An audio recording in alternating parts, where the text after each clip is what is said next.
6 subtle signs an elderly person is nearing their final year. Most people miss number 3. Have you ever watched a loved one grow old? In silence, they stop eating, stop talking, just sit quietly in their chair all day, and you tell yourself, maybe it's just old age. But let me tell you this. Not to scare you, but to keep you from carrying the same regret I once did. It may not be just old age. It could be a sign that their body is quietly saying goodbye. I'm a retired physician, 74 years old, and I missed those very signs in my own brother. Last month, I visited Joe. He's 81 now. He used to be the most energetic man in our neighborhood. But this time, he just sat there in his recliner, staring out the window. When I asked, "Are you okay?" he simply shook his head and whispered, "I think I'm slowly fading away, but no one notices." That sentence broke me, and I wish I had seen it sooner. Maybe you've heard something similar from your mother, your father, your spouse. According to Mayo Clinic and Harvard Health, there are 5 to 7 subtle changes that often occur 6 to 12 months before an elderly person enters their final stage of life. But because these changes feel so gentle, so much like normal aging, most of us don't recognize them until it's too late. In this video, I'll share what I witnessed, early signs most people overlook. And more importantly, I'll show you how to be there, not to prevent the inevitable, but to walk alongside your loved ones in the most meaningful way. If you're over 60 or if your parents are aging, don't miss the next few minutes. What you learn today could help your loved ones live more peacefully, and it might give you the comfort of knowing you did all you could when it mattered most. And if this is a journey you want to walk with me, please subscribe. Together, we'll explore how to live well, understand aging deeply, and create meaning at every stage of life. 1. Growing weaker. Suddenly, it's not laziness. Have you ever seen someone, maybe even yourself, suddenly unable to do things that once felt easy? Walking from the living room to the porch and needing a rest. Holding a teapot with trembling hands, and we brush it off saying, "Maybe I'm just being lazy." I used to think that too. Until one crisp autumn morning last year, I visited my old neighbor Henry. He used to be the first one up, watering his garden and walking the park trails. But that day I found him sitting on his front step, breathless just from checking the mailbox. He chuckled, "Guess I'm just getting lazy in my old age," but his eyes weren't smiling. Fatigue in old age isn't like the tiredness after a busy day. It's deep. It's quiet. It doesn't go away with a nap. It often signals that the heart isn't pumping well, the lungs aren't filling fully, and the smallest muscles are wearing down. According to Harvard Health Publishing, persistent fatigue in older adults can stem from poor circulation, low cardiac output, or even chronic low-level anemia. In response, the body enters a sort of energy-saving mode, shutting down non-essential activity just to keep the basics going. The solution isn't to push or guilt someone into exercise. It's to adjust the rhythm of life gently and realistically. Break the day into small parts. Instead of a 15-minute walk, try 3 5-minute strolls around the yard. Use chairs with proper back support. Keep feet elevated while resting. And most importantly, release the pressure. Sometimes the most loving thing we can do is just sit beside them, breathing in rhythm, sharing the quiet. Because fatigue isn't just a physical symptom. It's an invitation to slow down, to notice, and to love more deeply.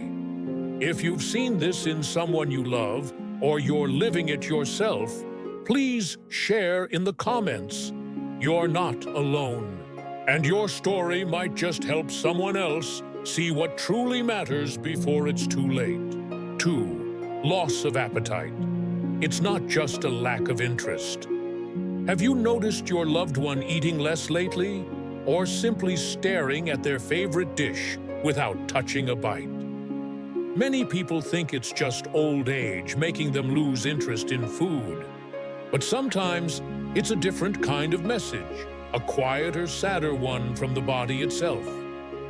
I remember when this happened with my wife, Mary. She was the best cook I've ever known. Dinner was our little ritual, 2 people, a warm meal, and a few stories. But then Mary started skipping meals more and more often. I'd cook her favorite dish, set it nicely on the table, and she'd smile gently and say, "You go ahead, I'm not hungry." At first, I thought it was just her mood. But the truth is, when the body begins to decline, the digestive system slows down too. The brain stops signaling hunger. Taste fades. Eating becomes a chore, not a joy. According to Mayo Clinic, when an older adult consistently eats less for more than 2 weeks, especially if it's paired with weight loss and weakness, it can be a sign that their body is entering a later stage of life. Even more concerning if they don't get enough nutrition. They lose muscle quickly, their immune system weakens, and their risk of falling increases dramatically. So instead of pushing them to eat more, try changing the approach. Offer soft foods, mild in flavor, and break meals into 5 to 6 smaller portions throughout the day. Let them choose what they'd like. Create a calm, quiet mealtime free from pressure or noise. Sometimes what they truly need isn't the food itself, but the feeling of being seen and respected. I'll never forget one lunch with Mary. She only had a few spoonfuls of soup, but as she stood up, she held my hand and said, "Thank you for not pushing me." And that day to me felt like the most complete meal we'd ever shared. If you're noticing this change in someone you love, try looking at meals differently. Not in terms of how much they eat, but how present you are beside them. Have you ever gone through this? Share your experience in the comments. Your story might help another family understand and care more deeply before time runs out. 3. A change in breathing. The body's quiet cry for help. Have you ever heard your loved one's breathing sound different? Shorter breaths, like they can't quite get enough air.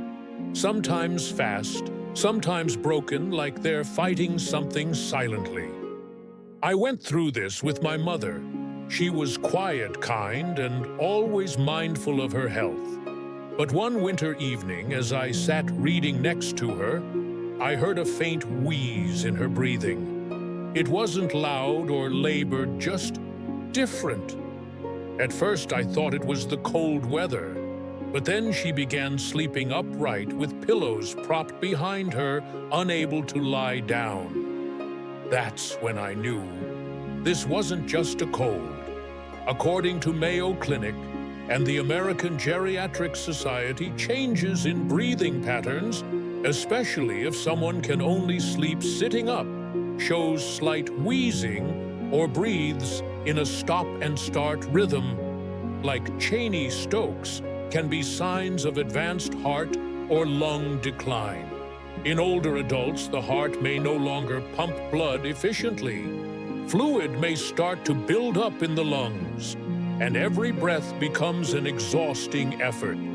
The hardest part, families often miss it because their loved one is still talking, still pushing through, still trying to seem okay. So if you notice their breathing, change, pause. Watch closely. Do they get winded while speaking? Do they breathe easier only when sitting upright? Are their hands or lips turning pale or slightly blue? These are not minor signs. They are the body's way of quietly calling for help. The solution isn't heavy medication or forcing activity. It's making breathing easier, opening windows for fresh air, using a humidifier, elevating pillows at night. Sometimes gentle home oxygen therapy can help, but above all, let them feel safe. Don't ask, "Are you tired?" Instead say, "Let me sit with you for a bit. Maybe it'll help you breathe easier." Sometimes a simple sentence like that makes all the difference. I remember in my mother's final days, I didn't say much. I just sat by her side, holding her hand. And one night, I could feel her breath slowing. But it wasn't heavy anymore. It felt like she knew she wasn't alone. If you've ever noticed something unusual in a loved one's breathing, share it below. Your story might be the reminder someone else needs just in time. For saying less, staring out the window. They're not upset with you, they're just too tired to talk. Have you ever sat beside an aging loved one trying to start a conversation, only to get a quiet nod or a distant gaze toward the window? They're not angry. They're not annoyed. It just feels like they're slowly drifting out of the conversation. That happened to me and my father. He used to be a great storyteller about baseball in the 50s, about his years in the service. But one afternoon after dinner, I asked him, "Dad, do you remember the old house in Boston?" He looked at me for a moment, stayed silent, then said slowly, "Can you say that again for me?" That's when I knew my once strong father was starting to pull away from the world he knew. According to Harvard Medical School, withdrawal from conversation talking, less losing interest in chatting or forgetting familiar names, is one of the early signs that the brain is slowing down. It's not always dementia. Sometimes it's the body shifting into energy-saving mode. For younger people, talking is effortless. But for someone in decline, conversation becomes a real task. They have to listen, process, respond, and sometimes their brain just can't keep up anymore. If your loved one is going quiet, it doesn't mean they don't want to connect. It means they're tired, not just in their body, but in their mind. Don't pressure them to speak. Don't rapid-fire questions. Just be there. Be gentle. Ask one simple question at a time. And above all, embrace the silence. Because even in silence, there's still love. I remember evenings sitting next to my dad, both of us reading the paper. No one spoke. But once, when I gently rested my hand on his shoulder, he squeezed my hand back. He didn't say a word, but that said everything. For someone mentally fatigued, what they need most isn't conversation. It's presence. Let them know you're there. No pressure, no need to explain. Just together. If you've ever experienced this quiet moment with someone you love, I invite you to share it in the comments. Because the patience you once gave someone might be exactly what another person is learning to offer right now. 5. More infections, slower healing. The body is losing its defense. Have you noticed your loved one catching colds that linger for weeks, or getting a small cut that just won't heal? You might find yourself wondering, why is Mom getting sick so easily these days? She used to be so strong. I remember asking the same thing while caring for my mother during her final years. One day, she scratched her leg while letting the cat outside. It was a tiny cut, not deep at all. I cleaned it, bandaged it, and assumed it would heal in a few days. But a week later, the skin around it was red and swollen. She didn't have a fever. She didn't complain of pain. She just said she felt tired. We took her to the doctor, and it turned out to be a soft tissue infection. Simple, but for her weakened body, it became stubborn and exhausting. According to the National Institute on Aging, once people reach their 70s, the immune system doesn't respond like it used to. The body might not spike a fever when infected. Inflammation is slower. White blood cell counts drop, making it harder to fight off viruses and bacteria. Even a small wound can become a gateway to more serious complications. What worried me most was how many people don't realize this. The signs of infection in seniors are very different from younger folks. They may not show fever or pain. They may not complain. Instead, you might see unusual fatigue, confusion, or a sudden loss of appetite. That's when you need to pay close attention. If your loved one is getting frequent infections, UTIs, pneumonia, skin issues, or bruises and cuts that won't fade or heal, don't ignore it. It could mean their immune system is faltering. And in many cases, this marks the beginning of broader health decline. So what can you do? First, watch their skin closely. It's the body's first line of defense. Keep it clean, moisturized, and free from scratches. Trim their nails, wash hands, often check pressure points like the back and hips if they're sedentary. Don't wait for symptoms, schedule regular urine and blood tests. A well-timed course of antibiotics could prevent a long chain of complications. Second, don't dismiss behavioral changes. If they suddenly go quiet, eat less, or seem disoriented, consider infection as a possibility, not just stress or aging. And above all, show up.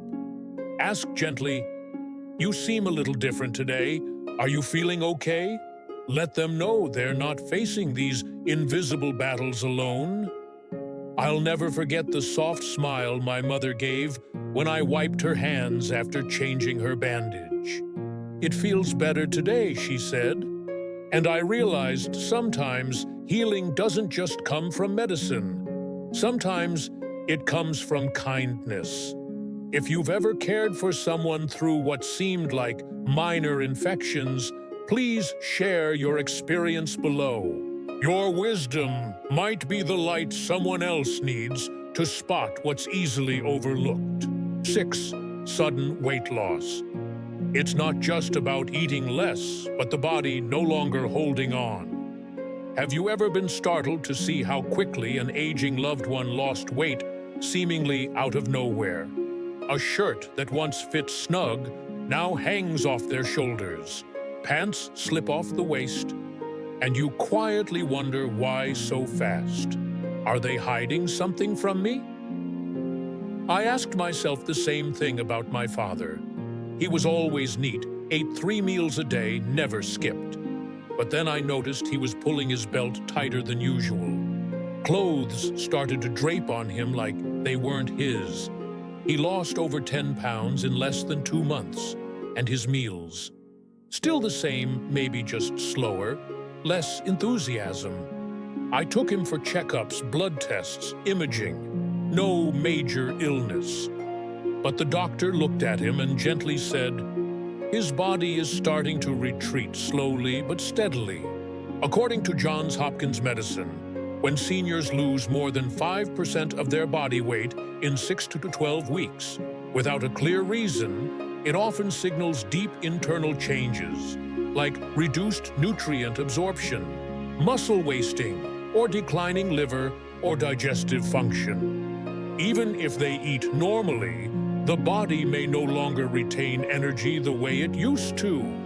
It's not that they're not eating, it's that they can't hold on to what they eat. Even more concerning, weight loss in older adults isn't just a matter of appearance.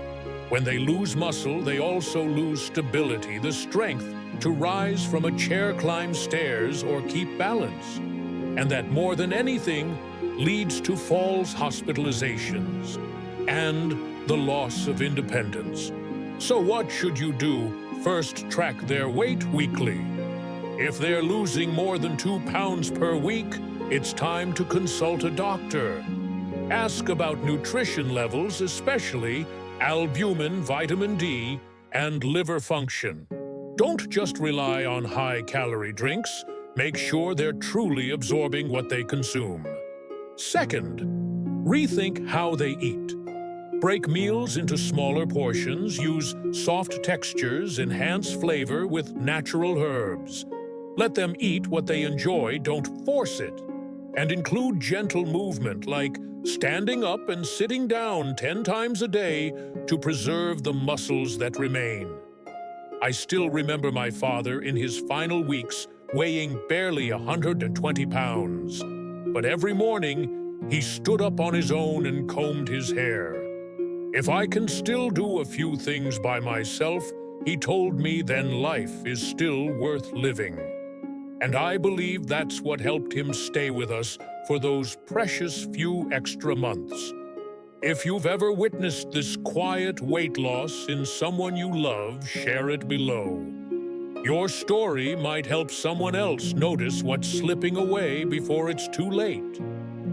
7. You can't reverse it, but you can prepare for a more gentle goodbye. Have you ever held this question in your heart? If I had known sooner, could things have turned out differently? Maybe it was when your mother began to weaken, when your father grew silent, when you sensed something slipping away but couldn't find the courage to name it. I felt that way about my older brother. We weren't close in the everyday sense, we didn't talk often. But every year he mailed me a handwritten birthday card.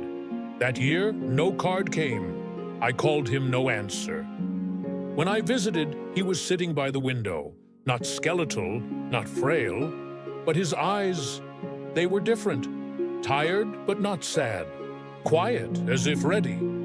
Just a few months later, he passed peacefully, quietly. And I've wished every day that I'd gone sooner. Once you begin to see the signs, constant fatigue, poor appetite changed, breathing, silence, frequent infections, weight loss. The most important thing isn't to fight what's coming. It's to shift into something deeper, preparation. Not to let go, but to love better. You can start with simple, meaningful steps. Ask your loved one what they'd want if their health takes a turn. Would they prefer to stay at home? Whom would they like by their side? Are there things they've never said? Regrets left unspoken? Are their papers, insurance, or final care plans in order? You can also learn about hospice care, a well-established service in the U.S., focused on comfort, emotional support, and helping people live their final days with dignity, peace, and choice. I know it's hard to talk about these things, but if you ask gently at the right time, they might feel relieved. Because those nearing the end don't fear their own passing as much as they fear leaving loved ones unprepared. From those I've loved and lost, I've learned one thing: you can't keep them forever. But there are so many ways to make sure they know every day they're here is a gift you treasure with all your heart. And you know what? When we finally face the truth that life is finite, that's when we start to truly live. A hand to hold, a simple meal, the ability to stand up without help. Suddenly these things mean everything. If you're walking this path now or have in the past, I invite you to share a few words below. Not just for me, but for others who need to see they are not alone. Final thoughts. After 60, life begins to change quietly, gently, like the rhythm of our own breath. Loved ones grow weaker. Conversations grow shorter. And sometimes, on a peaceful afternoon, we realize there are people we may not have much longer to sit beside. But today's video isn't just about endings. It's about preparation, presence, and above all, love in action. Because when you start noticing the silent signs, unexplained fatigue, shrinking meals, distant gazes, uneven breaths, What you're really being invited to do is not fear time, but to live more deeply, with your loved ones, with yourself. The greatest lesson I've learned through many goodbyes is this: don't wait until someone can no longer hear you to say what's in your heart. You can begin with the smallest things. A gentle question each morning, a longer than usual hug, an afternoon with no agenda, just being side by side.